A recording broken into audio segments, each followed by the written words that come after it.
Welcome students. Today we are going to see the remaining part which is in chapter 1. I think you all are clear with the capabilities of XIM and how to enter into the XIM interface, right? What are all the interface elements we are having and about the capabilities of XIM, what XIM can do, isn't it? Are you all clear with the concepts? Let us go into the tech concepts which is available in chapter 1.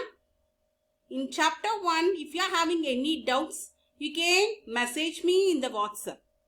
Okay, we can enter into the class now. Okay, so about the tech concepts which is given in the chapter 1, we are going to discuss about what does the mobile mean. What does the mobile mean? It means the word mobile is derived from the Latin word mobilis, which means to move. Mobile. Mobile means to move. Okay. So the word mobile is derived from the Latin word mobilis, which means to move. So what are the uses of mobile? The uses of mobile are, it is portable, handheld, communication device, connected to a wireless network. That is, we can carry over our mobile devices anywhere. Portable and handheld, we can keep it in our hand. And it is a communication device connected to a wireless network. Telephone and all, it is a wired. Okay. So, this uses mobile is a wireless network. We can carry over with us anywhere we are going. And it is used for communication purpose. Okay. Got it? So, what is meant by mobile? A mobile is derived from the Latin word mobilis, which means to move. And the uses of mobile, it is portable, handheld, communication device connected to a wireless network. And the next uses is, it allows users to make video call, send text message and run the application. So, it is for communication purpose. And for users to make video call, we can have a video call, send text messages like WhatsApp and all, and run the applications like your online applications are there, right? Shopping application, there are many applications are there, right? That applications also you can use it. This is the uses of the mobile. Got it? There are two uses. It is portable handheld communication device connected to a wireless network and allows users to make video calls, send text messages and run the applications. The next one is about the evolution of mobile. So, how it evolved, from where it evolved. Okay. So, evolution of mobile devices can be traced through their generations. How it evolves, we can trace using the generations. The generations are 1G, 2G, 3G and 4G. It is being separated as 1G, 2G, 3G and 4G. 1G cell phones were analog devices. Okay. 2G devices were digital. Second generation devices were digital. Whereas first generation devices, mobiles, are analog devices. And third generation allows for voice, data and advanced services. And fourth generation, high speed network. Okay. So, we are going to see in detail about the first zero generation that evolves between 1946 and 1980. Okay. So, the period, the generation of zero generation evolves between 1946 and 1980.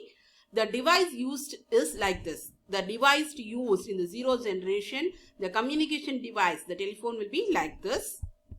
Mobiles evolved in this generation.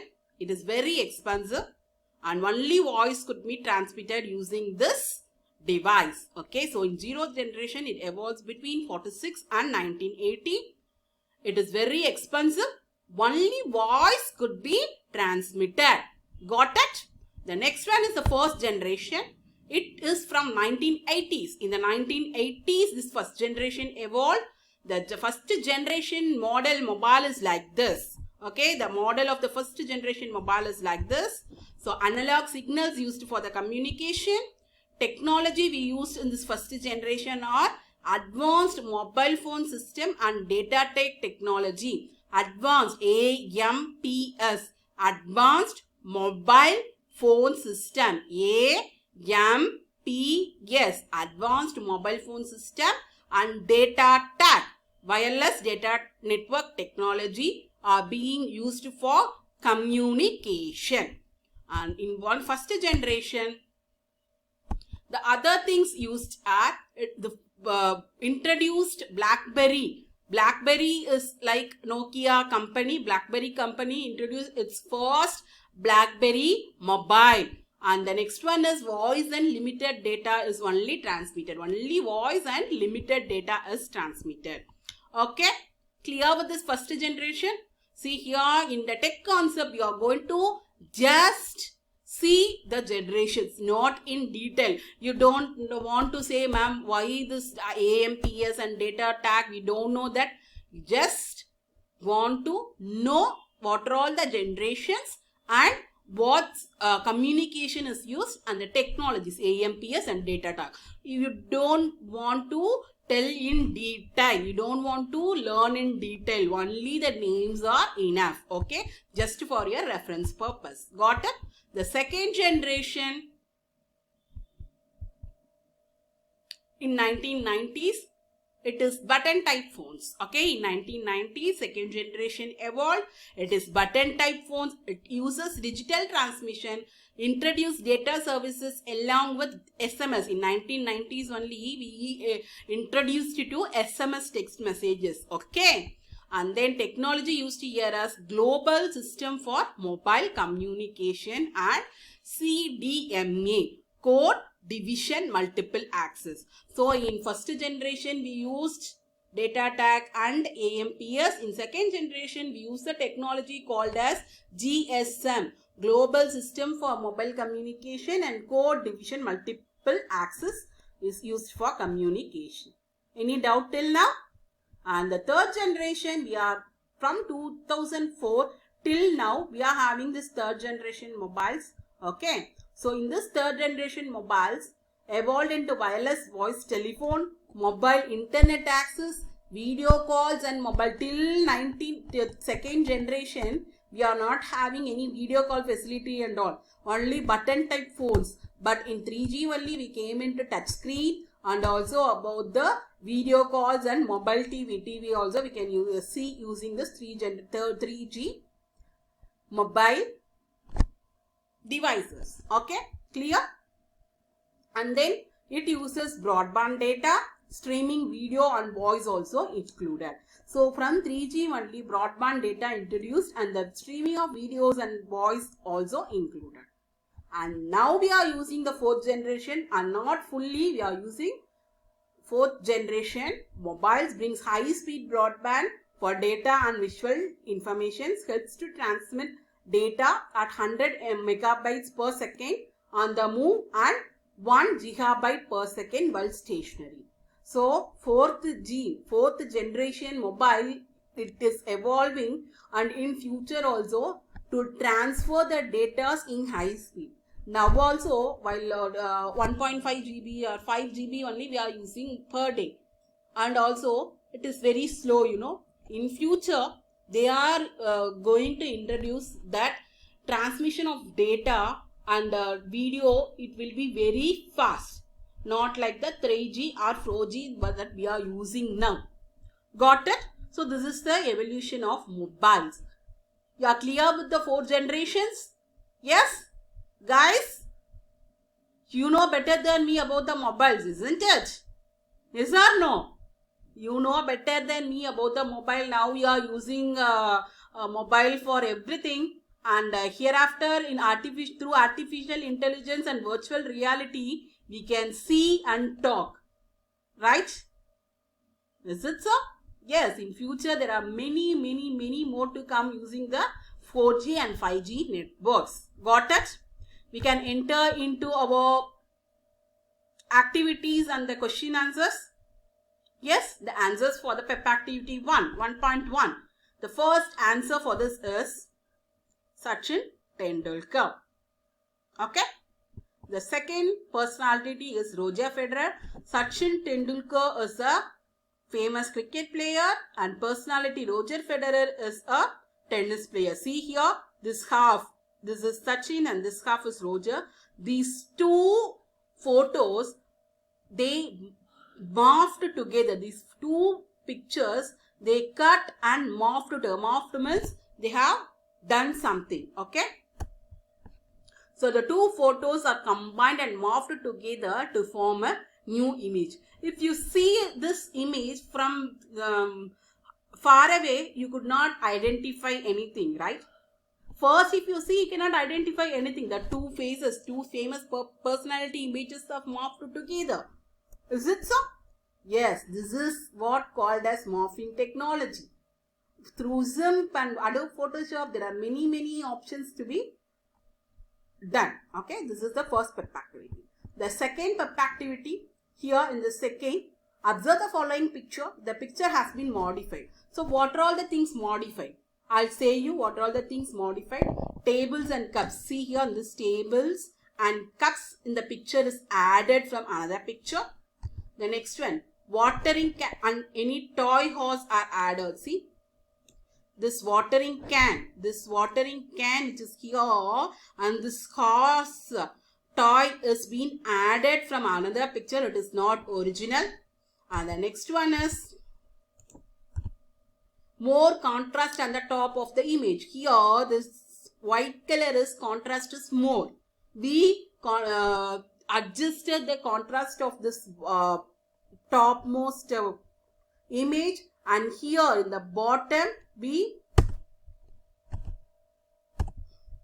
more contrast on the bottom of the image also. Here also contrast has been adjusted. Here brightness is adjusted. Here contrast is adjusted. Okay. Got it? Yes? We can go to the next one.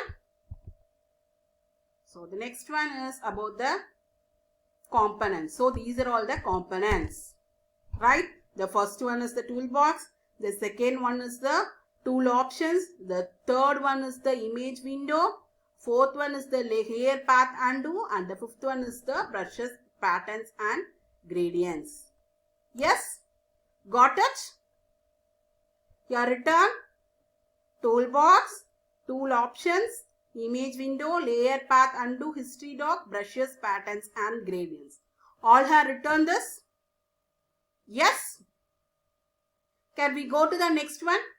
Please, if you don't write, pause this video, take your book, write this and then play the video again. Guys, if you are not written the activity in your book, please pause the video, write the activity and then you play the video and go to the next one. Got it? Students, please ready with your book, pen, pencil, everything. Write here with the pencils. Okay? We can go to the next one. Okay. The next one is associate 1.4. Here, see here. You want to write your own answers. 1.4. It's under yours. Okay. What you think you want to write it by your own. There is no specific answers for this. Okay. There is no standard answer for this. Look around 1.4 activity. You want to write the answers by yourself. Okay. So map the relevant skills. You can write teachers use text tools or any like that. Painter use brush tool and carpenters can use any other tools. You can write it by your own. Okay. Got it? The next one is 1.5 PEP activity. Here observe the two images given below. What is the difference between these two images? You observe the difference between these two images? Yes? What is the difference? This one is small and this one is big, right? So, second image is enlarged than the first image, right? So, second image is enlarged than the first image. This is what you want to write here, and here you want to write the measurement of two images by measuring in the scale. See, take the scale, write the measure the size, that is height of this image, and width of this image, and here also measure the height and width of this image.